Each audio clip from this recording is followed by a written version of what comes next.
Ito po ang nakakatakot na view deck ng Taipei 11. Hi guys, this is Senmar Vlog. So ito nga po yung video na to guys ay pupunta nga kami dyan sa Taipei 11. Ito po yung continuation ng ating vlog kung saan po yung unang vlog natin ay nakikita nyo na pumunta nga kami ng Taipei Main Station at pumunta din kami ng Taipei 11. At yan nga guys, no, paakyat nga kami. Kumuha nga kami dyan ng ticket ng Simple Kappa.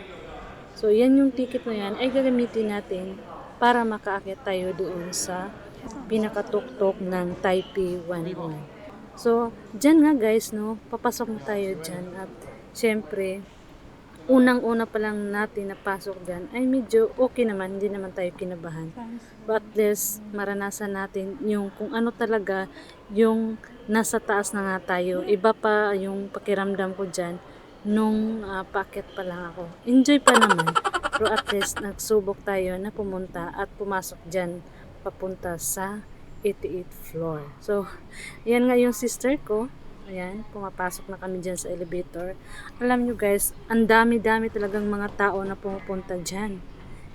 Everyday nakikita natin na nag-enjoy din sila na pumunta dyan. Kasi nga, makikita na natin yung buong Taiwan.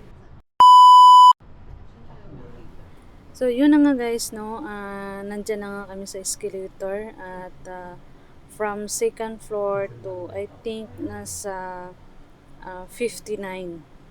So, mahaba-haba yung biyahe namin dyan. Pero actually guys, sobrang nakakabingi po yung pag-akyat namin dyan. Start na kasi yung medyo umaalog-alog na yung loob ng elevator. Pero actually, ang dami-dami talagang pupunta dyan guys. Siguro gusto lang din maranasan. I think yung iba bumabalik na din, pero sa akin naman nag-try talaga kami na pumunta. At actually yung kapatid ko is pang second time na, at ako naman ay talagang tinatry ko din na makaakyat dyan. So pagdating nga namin dyan, so nakaano na kami dyan, nakababa na, nakalabas na.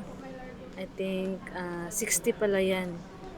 So hanap din kami ng elevator para paakyat na kami ng 88.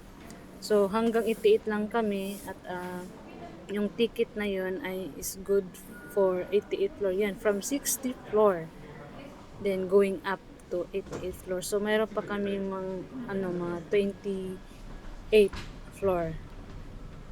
So yun na nga, pasok na din tayo dyan.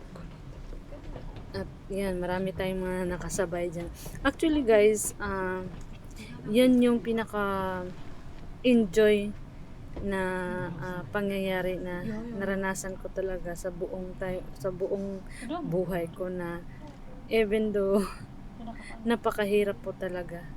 At yung kapatid ko nga, sabi nga niya dyan is nabibingi talaga siya dahil nga sa sobrang alam mo yung pag nasa pinakatuktok ka na pala ng building, iba na talaga yung pandinig. Ewan ko lang guys, kasi kulob kami dyan, nasa ano pa kami dyan guys, nasa escalator, I mean elevator pala. So ayan, tawa-tawa lang ako dyan, pero actually kinakabahan talaga kasi umaalog-alog talaga yan. Actually yung kapatid ko, ayan, medyo ano siya, kabado din. Alam mo na, hindi naman natin maiwasan yan, pero enjoy lang talaga namin. At least naranasan din natin kung ano talaga yung mga buhay-buhay, bakit nga ba umaakyat sila dyan. Titingnan natin kung talagang kakayanin natin. Ayun na nga, nakarating na tayo dyan sa 88th floor. So ayan. Nandito na kami guys, no? Ay, sa wakas, nakarating din kami dyan, guys. Ito na yung pinaka-taas. Kaya panoorin natin.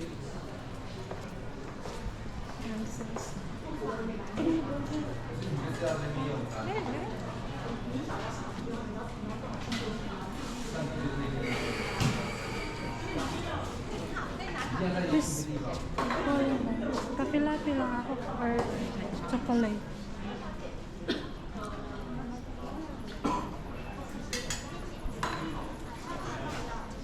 Kaya wala sa akong phone. phone. Wala sa akong phone.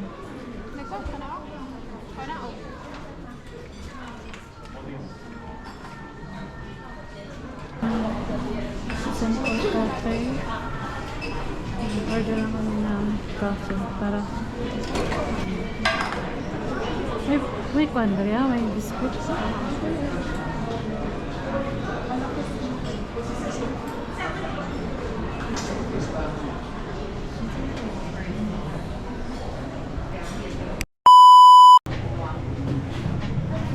Guys,